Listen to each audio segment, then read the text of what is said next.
Fight Bush chat नीचे आएगा वो, आपने देखा नीचे आया वो छोटे छोटे कीड़े हैं ना उसे।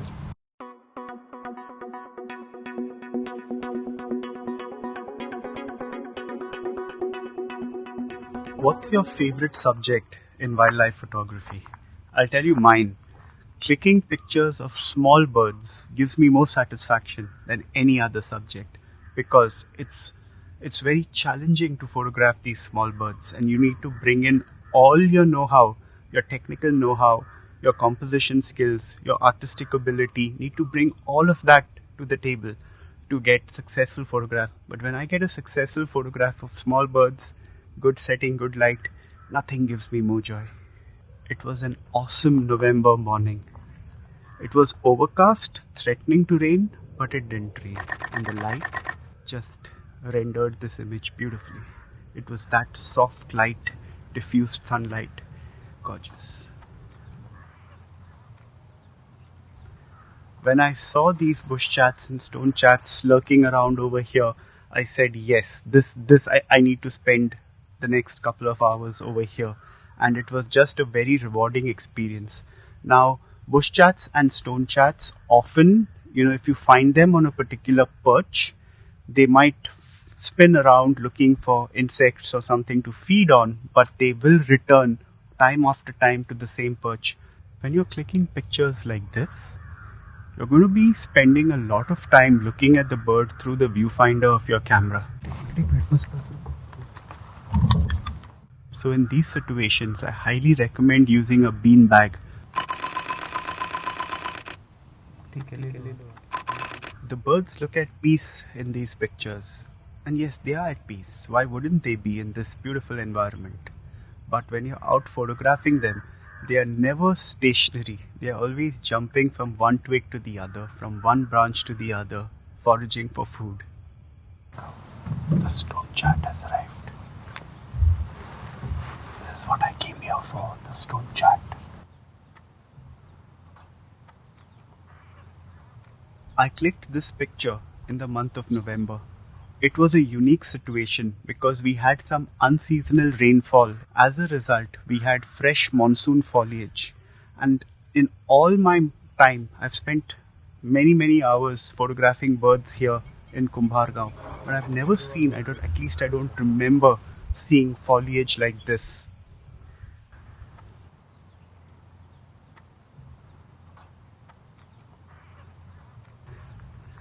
I clicked these pictures with a Nikon D500 camera and the 200-500 lens. The 500mm lens was important. I needed that reach that the 500mm lens gave me in order to get a more magnified picture of these birds as compared to, say, a 400mm focal length where it would have just not been enough to define the bird like this picture does. So that's where I think Nikon has an edge over Canon, because Nikon has two affordable 500mm lenses for their DSLR cameras. I've clicked pictures of bush chats, stone chats, pipits, wagtails on many occasions, but I never shy away from clicking more pictures because every individual bird is different. It's a different day, different light, different background. Very difficult to focus because the focus area is so small, just around its eye, right? To ensure that pictures like these are sharp, we must choose one focus point and ensure that that point is aligned with the eye of the bird. If we let the camera decide where the focus should be, the camera is not going to choose the eye. It's highly unlikely that the camera will nail focus on the eye. As a result, your photo won't appear as sharp as this. I'm running out of breath. I've not climbed a hill in a while since lockdown.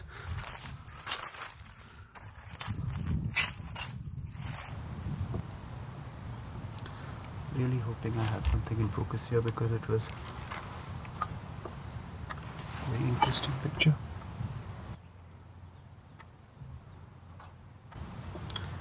definitely the bird's better when the composition is better when the bird's higher in the frame.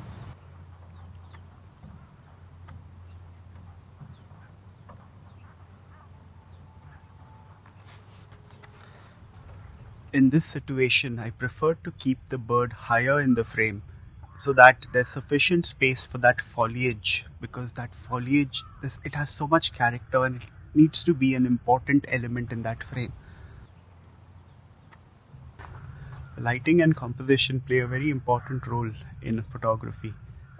If you look at these pictures, you can see a clearly defined foreground, middle ground and background. A shallow depth of field gives you that illusion of separation between these three planes. So even though you're staring at a flat screen, you have that illusion of depth, you have that illusion of form. That's because of the shallow depth of field, but it also depends on the light. So if I click the same picture in the middle of the afternoon where the sun was directly overhead, it just, even if the composition was the same, it would just be a very different picture.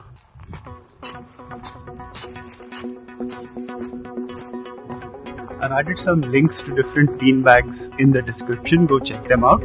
And please subscribe to my channel because I say some pretty profound things about a lot of different stuff and I really don't want you to miss it. So this is the time to hit that subscribe button and ring that little bell next to it so you never miss any of my videos. Until we meet again, stay safe.